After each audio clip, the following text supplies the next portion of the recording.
Bom dia a todos. Mais uma manhã, nessa quinta-feira, de estudos sobre os ensinamentos que nos trazem os Espíritos. E o convite de hoje é sobre um tema extremamente importante e para todos nós refletirmos, que se encontra no Evangelho segundo o Espiritismo, no capítulo 10, bem-aventurados os que são misericordiosos, mais especificamente do item 16 até o item, se não me engano, 21. Até o item 21. E o item 16 e os outros também nos vem falando sobre a indulgência. É interessante a gente observar que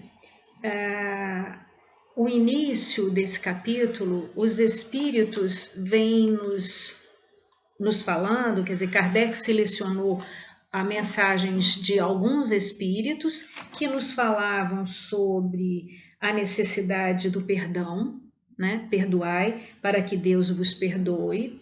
Depois, a necessidade de nos reconciliarmos com os nossos adversários. Traz uma citação que é de... Deixa eu ver aqui, só um instantinho. Do sacrifício mais agradável a Deus, né? Que vai falar, que é de Mateus, né? Que quando a gente vai apresentar alguma oferenda ao altar, que a gente lembre, né? Que se a gente tem algum irmão em que há alguma coisa contra nós, né, que a gente deixa, né, a nossa oferenda no altar e que vá primeiro reconciliar com eles, né, e depois voltar para oferecer a nossa oferenda. Aí ele traz a questão do argueiro, né, e da trave, que muitas vezes a gente observa um cisco, né, um argueiro no olho do outro e não vê a trave que existe no nosso, né, isso a gente faz com muita frequência. E aí ele traz algumas mensagens que fala, que nos orienta e que nos leva a refletir sobre a necessidade de não julgarmos, né, os outros, porque na mesma medida em que julgarmos, nós seremos julgados por Deus nosso Pai, e traz a passagem da mulher hemorroísa, né, em que Jesus termina dizendo que aquele que está sem pecado, que atire a primeira pedra.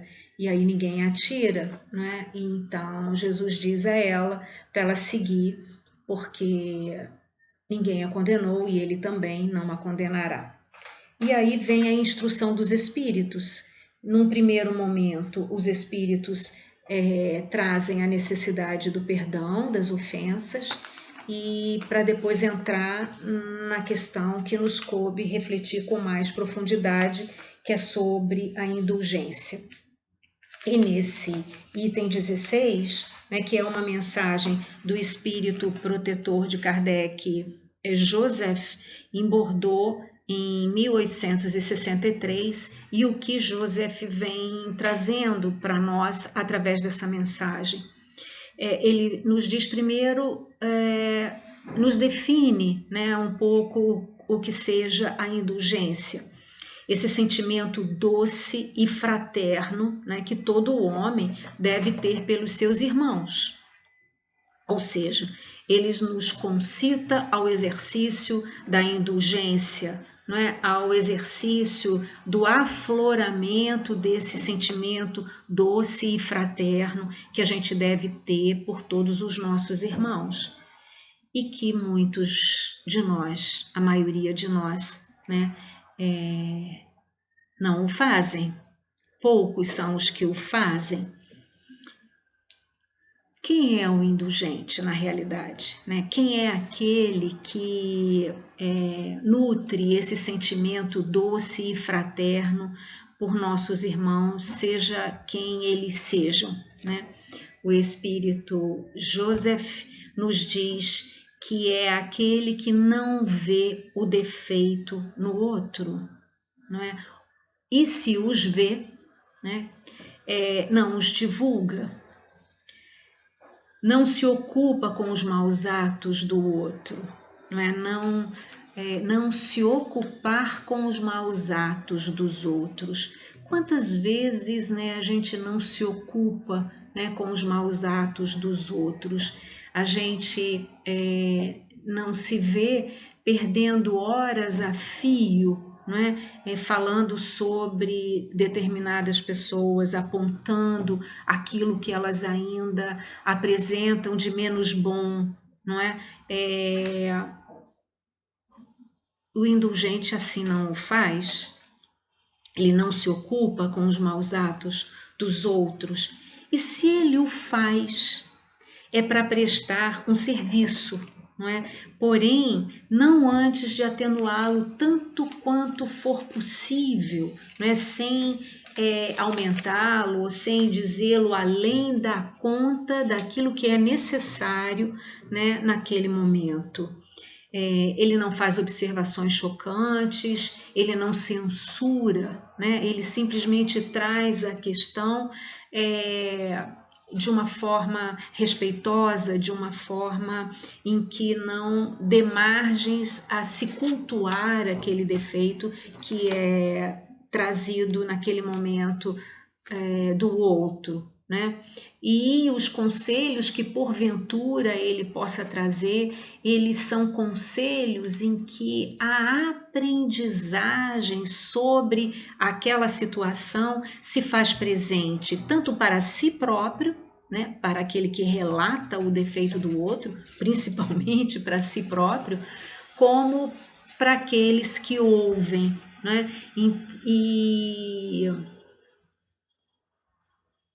Porque é necessário, né? A criatura ela é indulgente e isso nos traz em seus livros, né? Num conjunto de livros ele vem falando disso, né? Que é o companheiro Andrei Moreira, né? Da doutrina espírita, e assistindo uma live, né? Uma entrevista, né?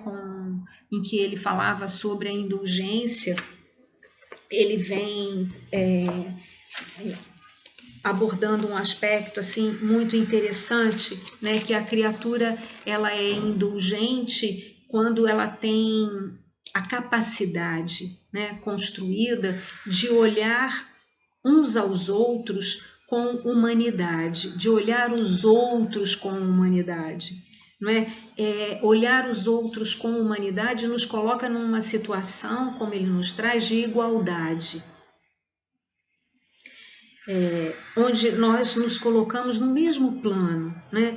De luz, como ele diz, de sombra, de erros e acertos, de beleza e de feiura, e que muitas vezes a arrogância de se sentir superior ao outro é que nos coloca nessa posição da gente apontar o erro do outro, né? Da gente dar sermão ao outro, da gente culpar o outro, muitas vezes, né, do erro que ele apresenta. E a gente se esquece, muitas vezes, que a gente só reconhece no outro aquilo que nos é familiar, né? E que muitas vezes nós não conseguimos olhar para os nossos erros, muitas vezes até mais severos do que o outro, né? E como forma de defesa, né? A gente acusa. Né? A gente acusa para não ser acusado. A gente acusa para não ser lembrado daquilo que a gente necessita trabalhar em si, né? É a questão lá do Evangelho, quando diz que a gente enxerga o cisco no olho do outro para não enxergar a trave que está nos nossos olhos, não é? Então, nessa condição de humanidade, nós reconhecemos a nossa vulnerabilidade, que somos tão vulneráveis quanto o outro. não é? E que temos qualidade, sim, mas também temos muitas e muitas questões que, tanto quanto o outro, precisam ser revistas.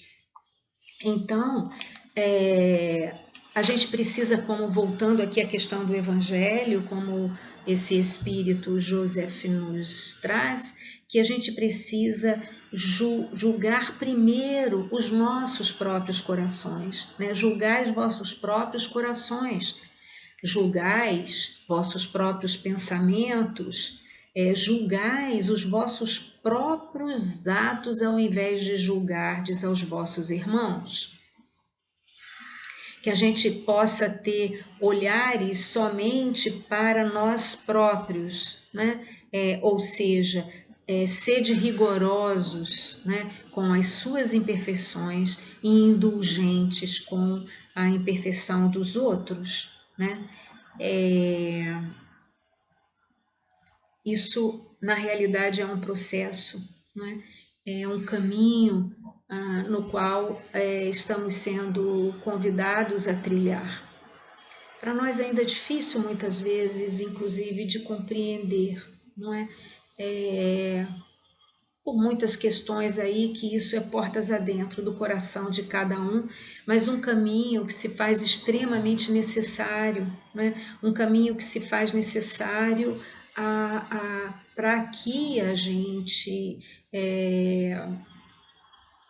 se eduque moralmente, né?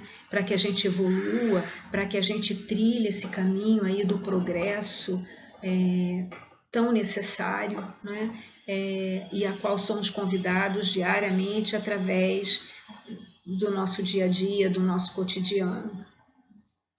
Esse sentimento de indulgência que nos é tão necessário, né, que a gente desenvolva, na realidade, ele nos leva, né, nos induz a quê? Ele nos leva e nos induz à calma, né,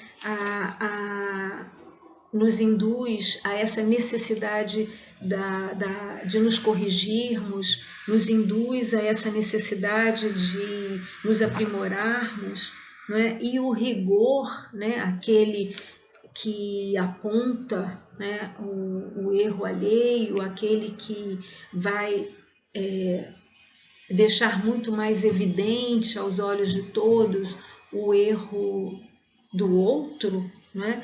Ele, de certa feita, nos afasta, né? Ele irrita, né? Ele desanima e não leva a absolutamente nada, né? De construtivo e de útil, né? A si próprio, né?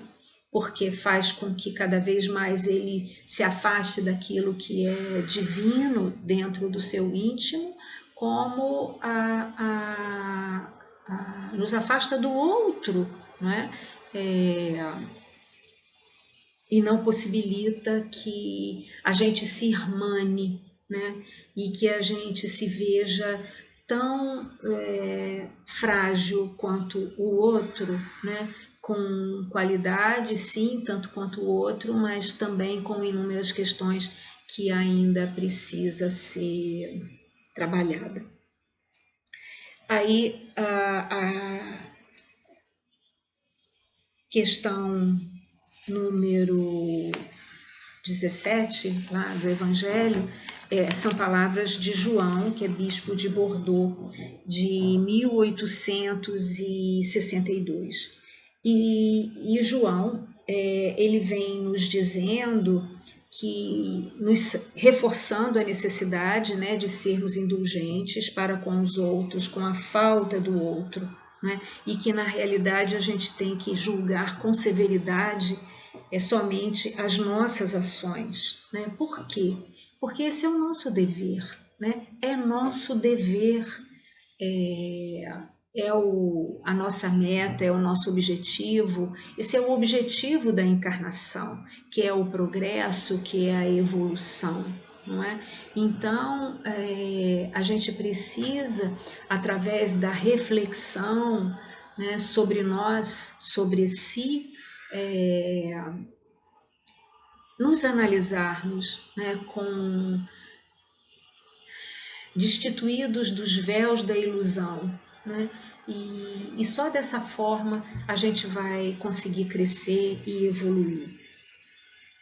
Ele nos fala: apoiai os fortes, encorajai-os a ser perseverantes, fortificai os fracos, mostrando a bondade de Deus que leva em consideração o mínimo remorso. Mostrai o anjo do arrependimento que estende as suas asas brancas sobre os erros humanos, né? Compreendei a misericórdia infinita do nosso Pai e diga-lhe não só pelo pensamento, mas principalmente pelos atos, né? Perdoai nossas ofensas, assim como perdoamos aquele que nos tem ofendido. Perdoai as nossas ofensas na mesma medida daquele a quem perdoamos, a quem nos tem ofendido. Olha o significado dessa frase, né? Nós pedimos a misericórdia do Pai, muitas vezes através das nossas preces, né? E aí tem uma passagem que deixa eu ver exatamente aqui qual é, que vem falando de uma parábola, se eu não me engano isso está em Mateus, no Evangelho de Mateus, em que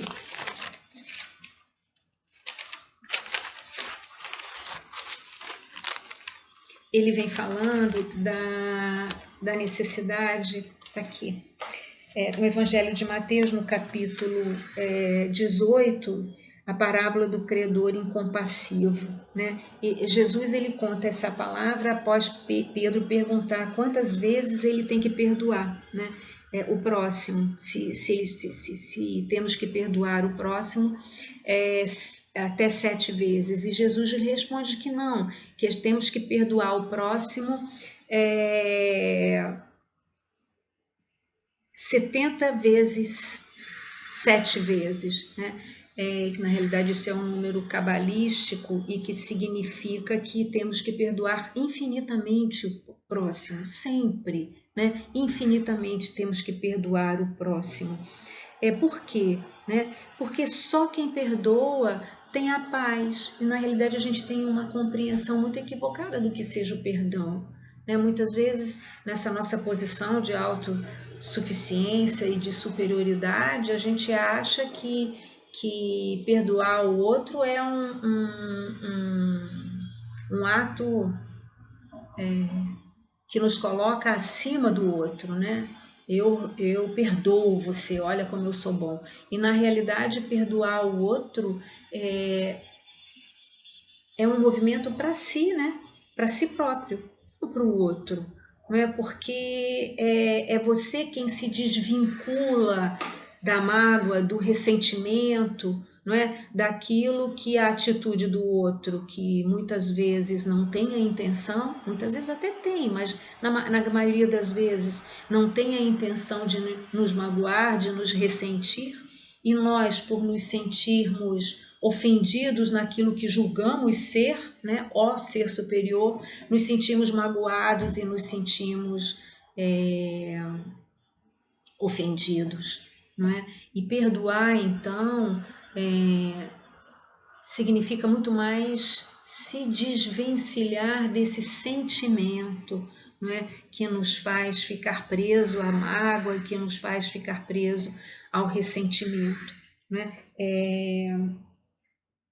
E ele traz uma parábola quando está nesse capítulo, que é a parábola que conta que um certo rei resolve prestar conta com os seus servos, né? E chama um deles que lhe devia 10.000 talentos, né? O que são os talentos, né? São os nossos dons, né? As nossas oportunidades de desenvolvimento.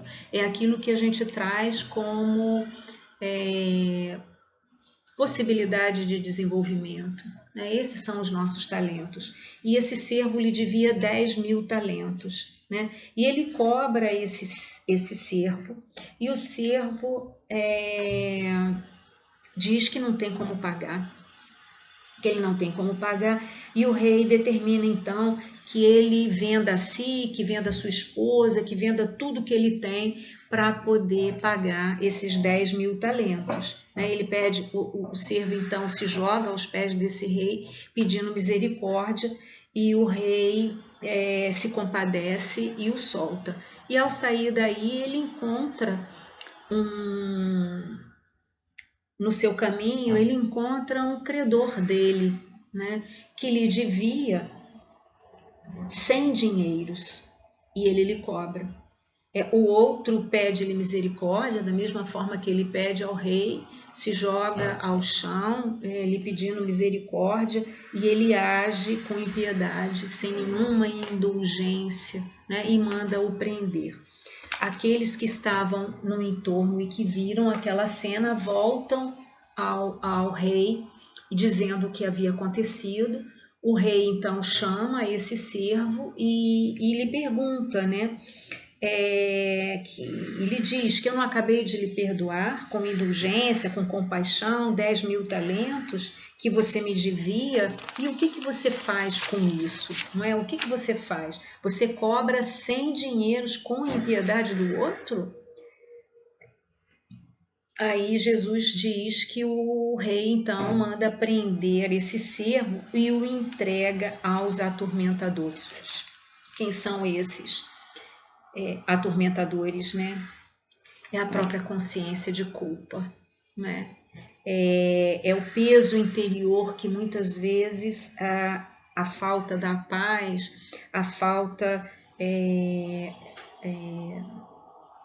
dessa tranquilidade, desse bem-estar interior e a presença desses grilhões que a gente se vincula, né, nos prendem, nos aprisionam quando não temos a indulgência.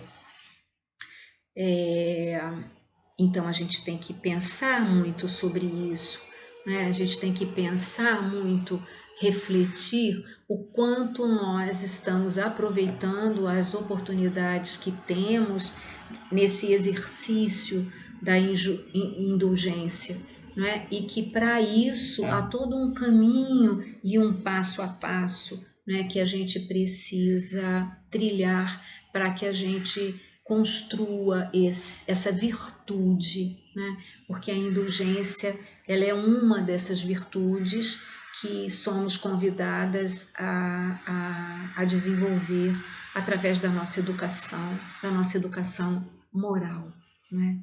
E tão necessária, né? Extremamente necessária.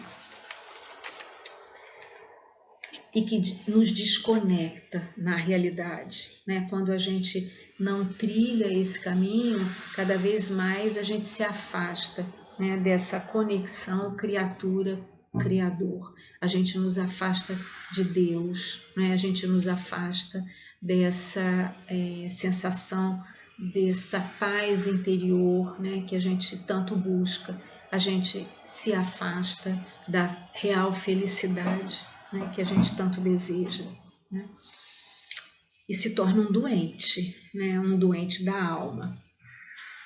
Então, voltando aqui ao nosso item 17, a gente tem que perdoar as nossas ofensas, assim como perdoamos aos que nos têm ofendido, né? Que ao rogar perdão pelos nossos erros, a gente tem que pedir o favor das suas graças para que a gente não volte a cair naqueles mesmos erros tão comuns a nós mesmos, né? Pedir a força necessária para que a gente entre nesse novo caminho, né? Que caminho é esse? Um caminho de submissão, né? E amor no qual a gente realmente consegue unir, né, a reparação ao arrependimento. Então, quando a gente perdoa, né, os nossos irmãos, que a gente não somente o faça com o esquecimento da ofensa, mas que a gente ofereça junto com ele, junto com o perdão, o amor que a gente tem, né? E aí entra uma outra questão, né? O exercício do bem, como ele é importante. A gente vê lá no capítulo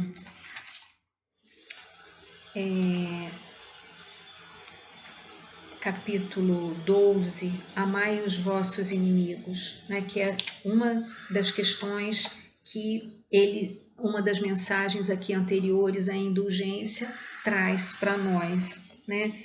Amar o próximo, que habitualmente a gente aprendeu dessa forma, né? E ainda tem muito arraigado isso no nosso íntimo. Amareis o vosso próximo e odiarei os vossos inimigos, né? Mas que isso está lá em Mateus, capítulo 5, versículo 43 a 48 e 20. Eu, porém, vos digo, amai vossos inimigos, fazei o bem àqueles que vos odeiam, e orai por aqueles que vos perseguem e vos caluniam, a fim de que sejais os filhos do vosso Pai que estás nos céus, que faz o sol se erguer sobre os bons e sobre os maus, e faz chover sobre os justos e os injustos. Porquanto, se amais apenas aquele que vos ama, que recompensa tereis? Os publicanos também não fazem o mesmo? E se saudardes somente os vossos irmãos, o que fazeis mais do que os outros? Os gentis também não agem assim? Eu vos digo que a vossa justiça não foi maior que a dos escribas e dos fariseus. Não entrareis no reino dos céus. Então, amar os vossos inimigos. O que significa isso, né? A gente também tem muita dificuldade em compreender isso e muitas vezes a gente se pergunta, mas como que eu vou nutrir um desejo assim, né? Uma afeição, a mesma afeição que eu tenho pelos meus amigos, por aqueles que nos são, que é afeto ao meu coração, né?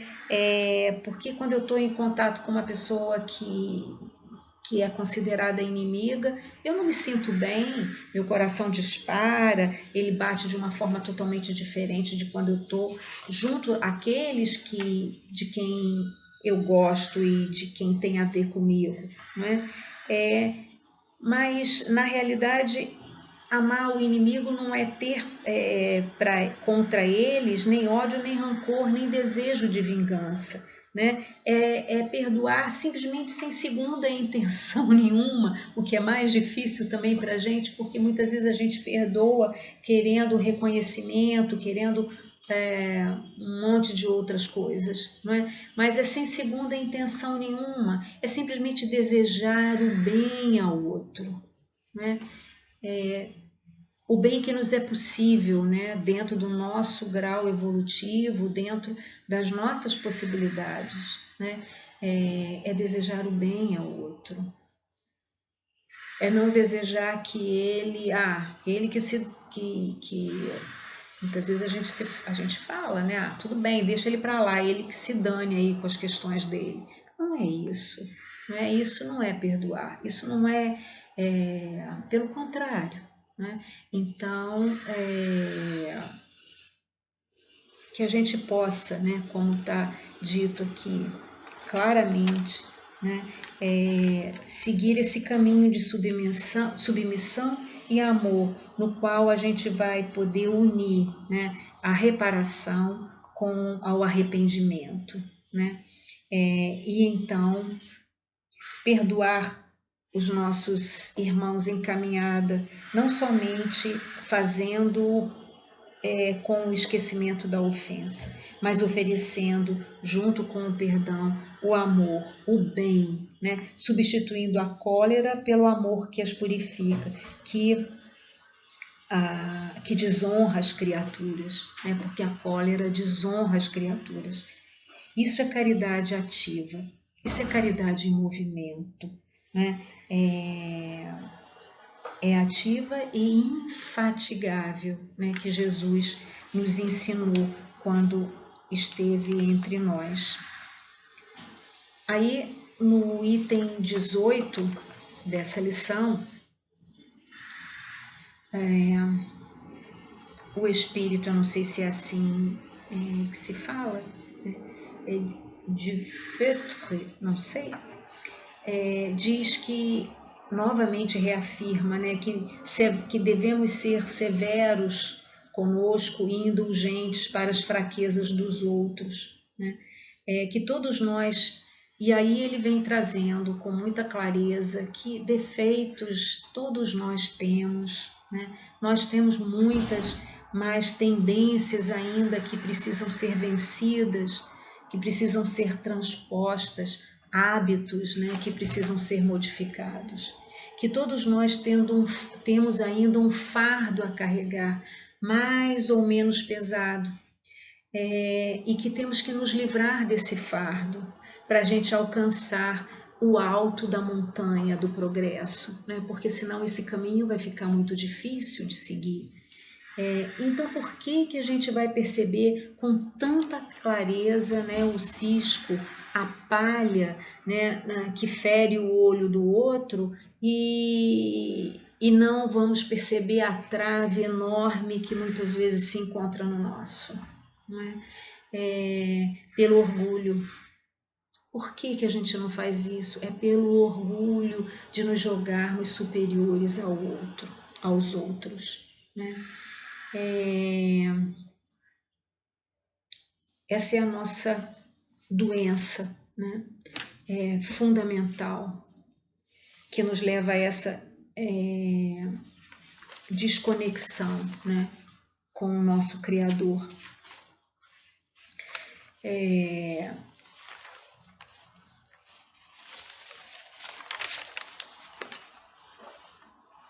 E na realidade, isso é uma ilusão, né? Na realidade, é uma ilusão de que somos melhores do que o outro. Né? E essa é a fonte, né, da nossa queda moral. Né? O orgulho é a mãe de todas essas dificuldades. A gente já ouviu falar disso várias vezes, né? E inclusive tem um capítulo num dos livros de Hermance Dufour, que ela, se eu não me engano, é o Mereça Ser Feliz, em que ela vem nos trazendo as várias formas de expressão do orgulho, né? Por isso é que é tão difícil da gente trabalhar isso em nós, porque o orgulho ele se expressa de várias formas, e que a ausência, então, desse autoconhecimento, né, sobre si é que vai, e muitas vezes uma ausência de autoconhecimento porque não temos a coragem de olharmos para nós próprios, né? Isso é que vai fazendo com que cada vez mais a gente projete no outro, né, as nossas mazelas, aquilo que ainda precisamos trabalhar em nós, apontando o dedo para o outro, né? A gente projeta no outro aquilo que não acolhemos no nosso íntimo. Então, essa questão do perdão, ela, muito antes de se perdoar o outro, a gente tem que perdoar a si próprio.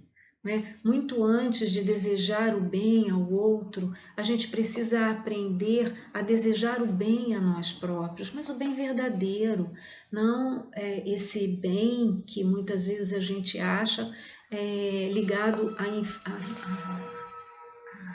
ao nosso ego, né? Porque na realidade a gente só dá ao outro aquilo que a gente tem, a gente só oferece ao outro aquilo que a gente tem, e até a gente um dia chegar ao ponto de não precisar perdoar ninguém, porque na realidade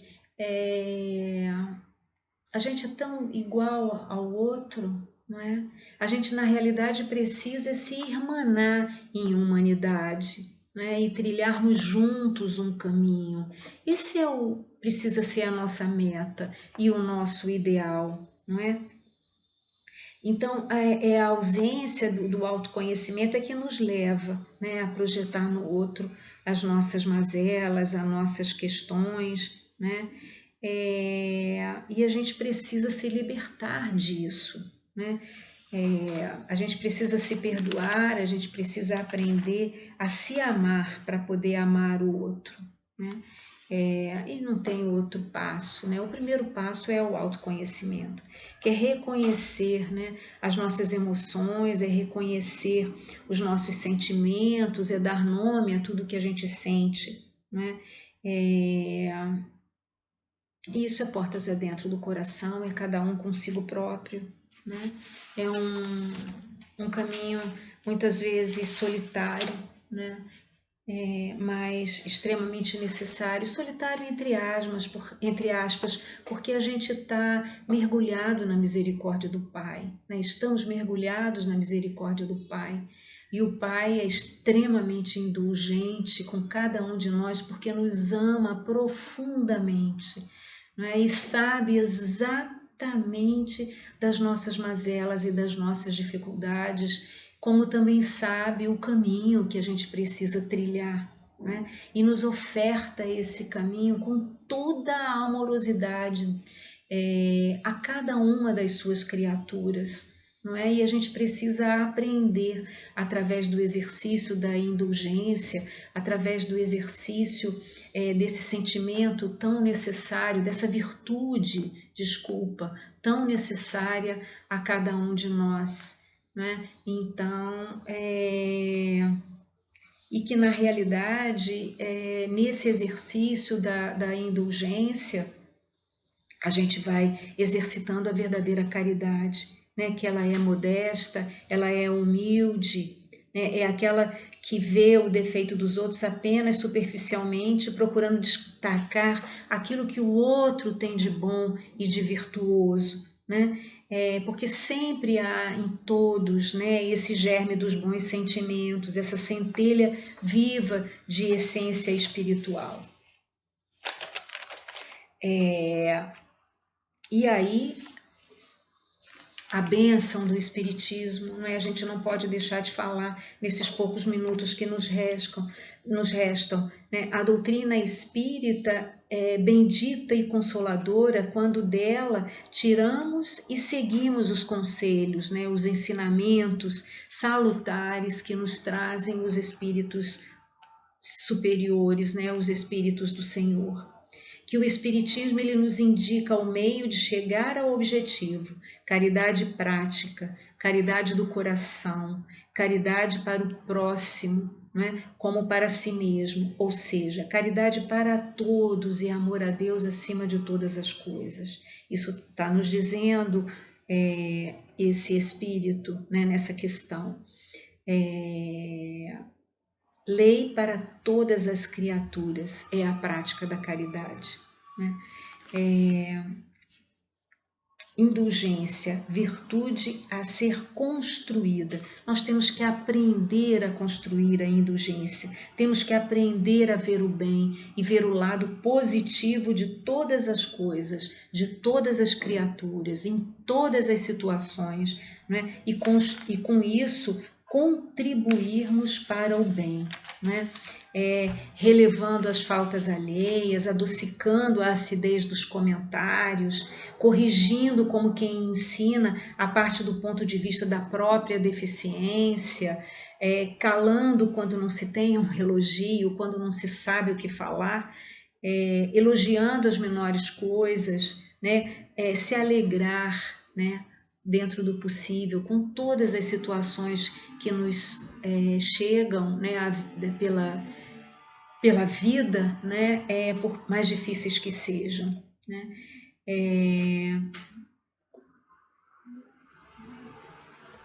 A indulgência atrai, ergue, acalma e aquieta os corações tumultuados, né? O rigor leva ao desânimo, ao afastamento, à tristeza e à irritação. E que a gente repreenda, isso quer dizer que a gente não possa repreender? Não é isso que ele nos diz, mas que a gente possa repreender sim, né?